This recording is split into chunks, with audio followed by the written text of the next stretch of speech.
বিধাতাৰ বিধান যিজনে ৰচনা কৰিলে সেইজনে যদি আজি দুখানীৰ বসুমতীৰ দুখ নিবাৰণ কৰিব নোৱাৰে তেন্তে আনে ইয়াৰ উপায় কি কৰিব প্ৰভু? বসুমতীক আৰু উপায় দিয়ক প্ৰভু, উপায় দিয়ক। তুমি তাৰ বাবে কোনো চিন্তা নকৰিবা।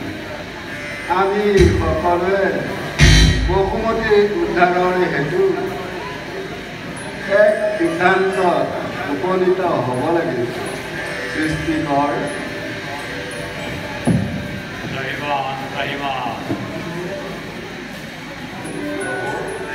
বসুমতীক উদ্ধাৰৰ বাবে আমাক স্মৰণ কৰিলে। আপুনি ৰক্ষা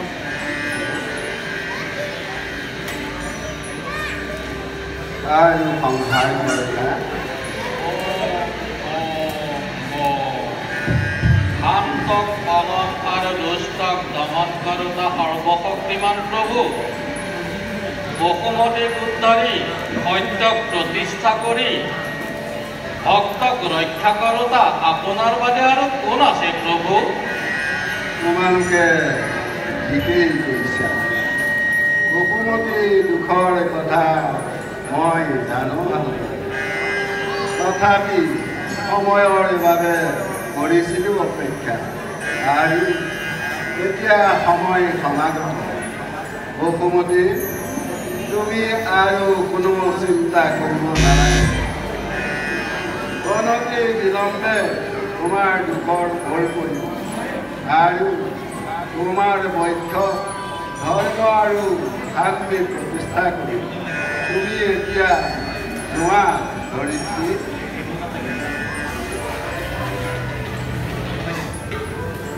মই এতিয়া যোগমায়াক স্মৰণ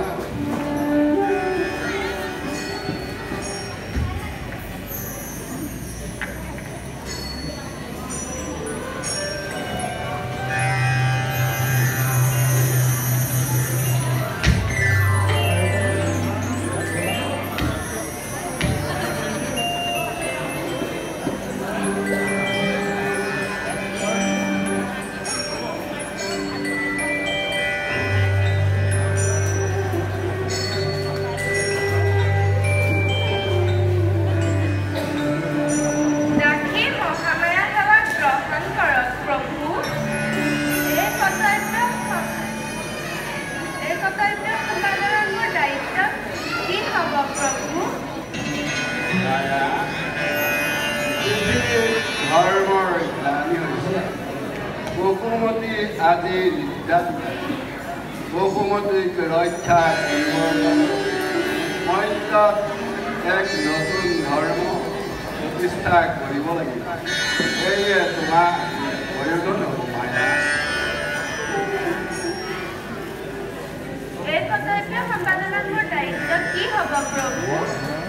মায়া, তুমি তোমাৰ মায়াৰ পতেৰে দৈৱকীৰ গৰ্ভজাত সপ্তম সন্তানৰ ভোগ ধৰণী কৰি নি দেৱী ৰোহিণীৰ গৰ্ভত স্থাপন কৰিবা আৰু ৰোহিণীৰ গৰ্ভত স্থাপন কৰিবা আৰু দুষ্ট বংশৰ পৰা দৈৱকীৰ সপ্তম জাত পুত্ৰই ৰক্ষা পাব আৰু তাৰ পাছতে তুমি যশোদাৰ গৰ্ভত স্থিতি ল'বা। দাক্ষিণী কি অপৰাধ হ'ল প্ৰভু, যাৰ বাবে মই নৰ সমাজত জন্ম লাভ কৰিব লাগে? কেৱল তুমি নহয় মায়া, ময়ো কৃষ্ণৰূপে বসুদেৱৰ ঘৰত অষ্টম সন্তান ৰূপে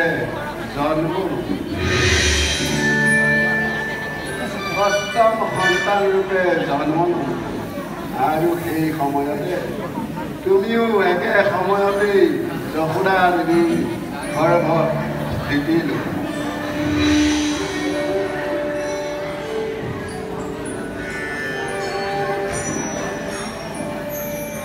তুমি যেতিয়া কংসই বসুদেৱে মোক নি নন্দৰ ঘৰত থৈ তোমাক লৈ আনিলে আৰু কংসই তোমাক যেতিয়া শিলত আচাৰি হত্যা কৰিবলৈ উদ্যত হ'ব তেতিয়া তুমি আকাশ মাৰ্গত গৈ মোৰ অৱতাৰৰ কথা সংকেত দিবা আৰু এতিয়া যোৱা মায়া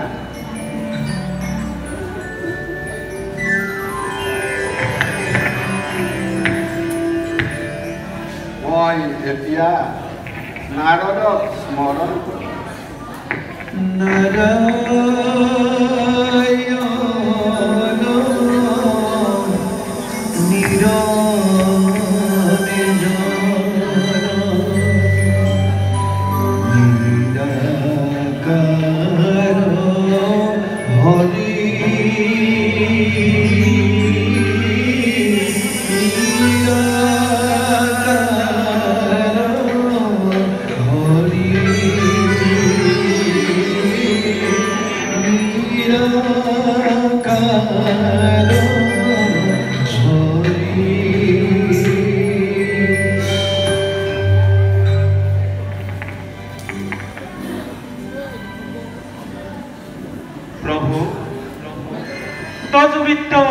নাৰদৰ সেৱা গ্ৰহণ কৰক আজি হঠাতে এই নিকিন্নৰৰ কিয় বা প্ৰয়োজন হ'ল প্ৰভু নাৰদ প্ৰভু মই এটা গুৰুত্বপূৰ্ণ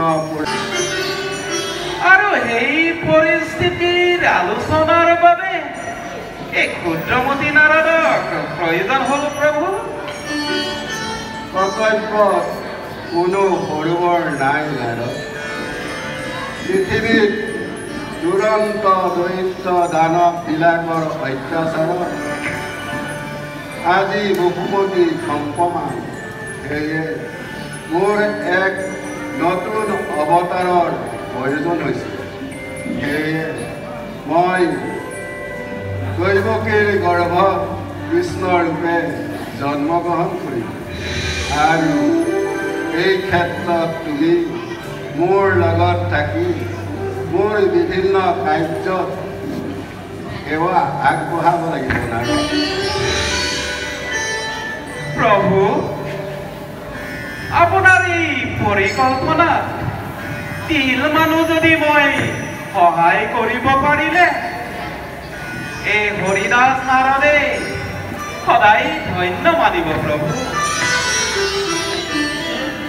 নাৰদ প্ৰভু দুষ্টকে দমন আৰু সন্তকে পালনেই মোৰ অৱতাৰ এই অৱতাৰত মই দেৱ নাৰীসকলক লগত লৈ কাম গেলি লীলা প্ৰচাৰ কৰিম এই ক্ষেত্ৰত তুমি দুৰন্ত দৈত্য দানৱবিলাকক মোৰ বিৰুদ্ধে উত্তেজিত কৰি মোৰ সুমধুৰ লীলাৰ সমৃদ্ধ কৰি তুলিলা নাৰায়ণ নাৰায়ণ নাৰায়ণ এই নাৰদৰ সন্দেহ হ'ল যে যি অৱতাৰত সংসাৰেই মুখ্য কাৰ্য আৰু সেই অৱতাৰত দেৱনাৰীসকলক কিয় বা প্ৰয়োজন হ'ল প্ৰভু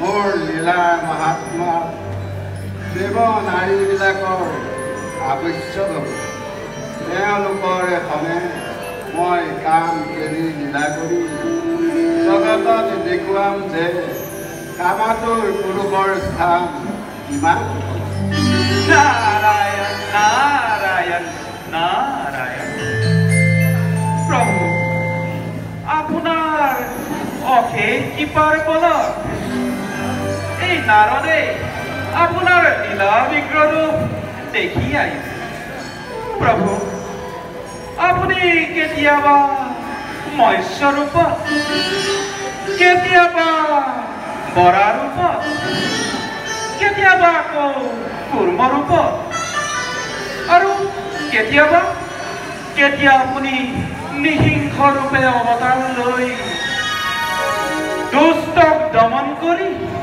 শান্তক পালন কৰি আহিছে। পিছে প্ৰভু, আপুনি এবাৰ মৰ্ত্যত গৈ আবিৰ্ভাৱ হৈ কি ৰূপত অৱতাৰণা কৰিব এই অধমক জনাবনে প্ৰভু? প্ৰভু, ভক্তই মোৰ প্ৰাণ, ভক্তই বাঞ্ছা কৰিলে কোনো কথাকেই মই অপূৰণ নেৰাখোঁ। তুমি মোৰ লীলাবিজ্ঞ ৰূপ চাব বিচাৰিছা নহয় নাৰদ? হয় প্ৰভু। হৌৱা চোৱা নাৰদ,